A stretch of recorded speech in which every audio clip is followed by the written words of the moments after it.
the States is the same thing. People are going to do super highway. Super highway to where?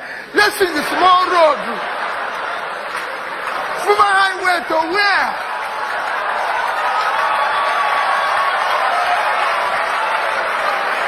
They're going to do flyover.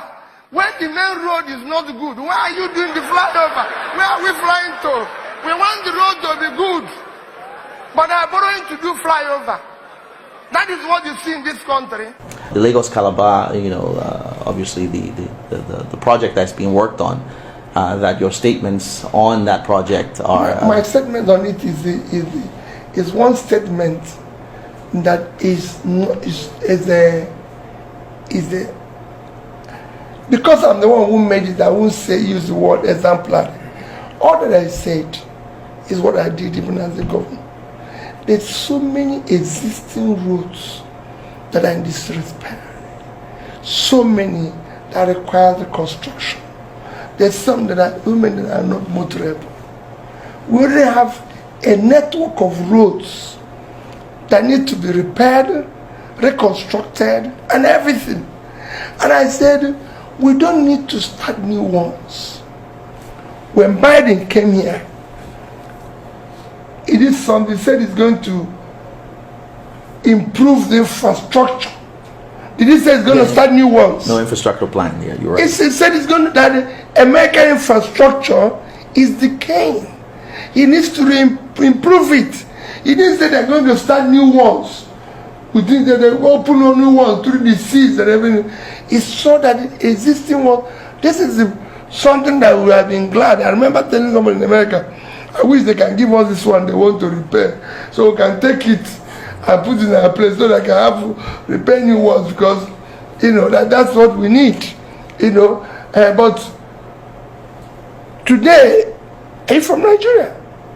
Yes, I am from Nigeria. Which part of Nigeria? Imo State. Thank you. You can't drive from Owerri to Port Harcourt. Just Owerri to Port Harcourt. If you're driving from Owerri to Port Harcourt, the Owerri end of it will take you. You'll be going through the bush, coming out, everything, to just get there. You can't drive that. You can't leave that and you cannot drive from Kano to Medugri. I was in Kaduna a few weeks ago. The Kaduna bypass will take you hours. You cannot go from Abuja to Lokoja. You can't drive from Lokoja to Auchi. You can't go from Auchi to Benin. The East-West Road has not been completed. You can't even drive from Benin to Sapele to Warri. You can't go from Calabar to Uyo. I can go on and on. Let's fix all this. You can't go from Osoka, where we call Ubolafo, to Otugbo. You can't go from Otugbo to Makode. These roads are in a mess. You need to fix them. So we have enough network of roads that are already existing. Same thing, Lagos, Ibadan. Can't go to Ibadan. There's places you can't go, you can't drive to. Go to Djibouti, Benin, all the... No. So why are we starting new one? And I stand by it. I told them, even in our manifesto, we're not going to start anything new. Let's fix. And that's what I was telling you about when they talk about education, roads, everything in Anambra State.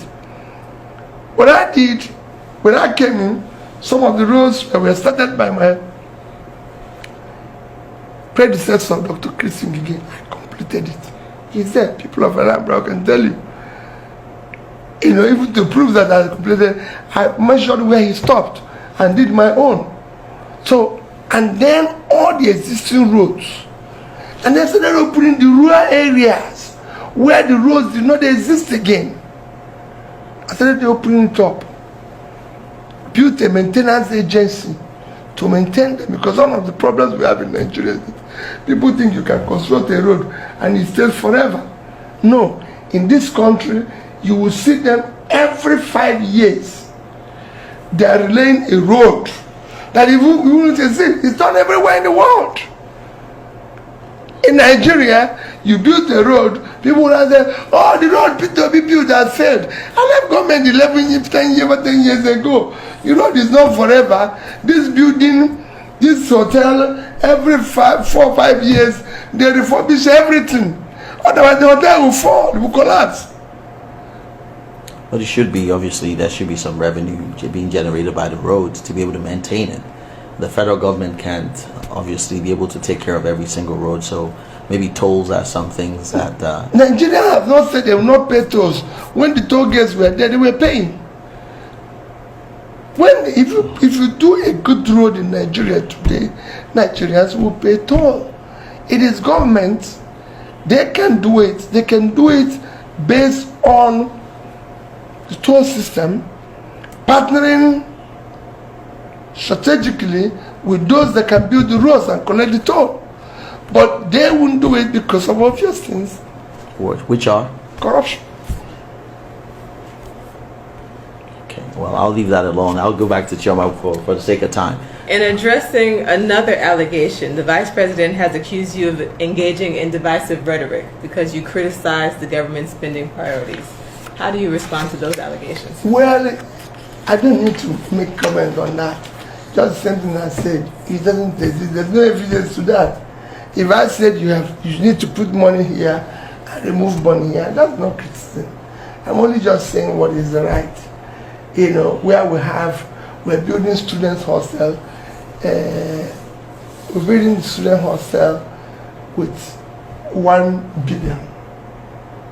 Students' hostel, 12 tertiary institutions. We're spending 1 billion to build students' hostel, but we have 6 billion or 15 billion. 15 billion. To build 15 billion to build. Let me use Vice President House. Today in Nigeria, we have the highest number of homeless people globally, 24 million. Go and check it out. But and you're building a house for one person with that amount. But they said that is the criticism. That's all. But they said the money was already appropriated It doesn't matter. It doesn't matter. When I became governor, monies were already appropriated for things that I changed. I said no, we can't use these resources for this because we need it for something else. That's what makes you a leader. Being able to say things are wrong. I had my office, 298 million naira was appropriated for it. I did everything with 43,200,000. I had my lodge, 486 million. I did everything with 81 million. And I can go on and on. The office of First Lady that was already appropriated. I said, no, we don't need it. We shut it down. We already have appropriation to maintain our lodge now, but I shut it down. That's what makes you a leader. A leader finds solution to problems.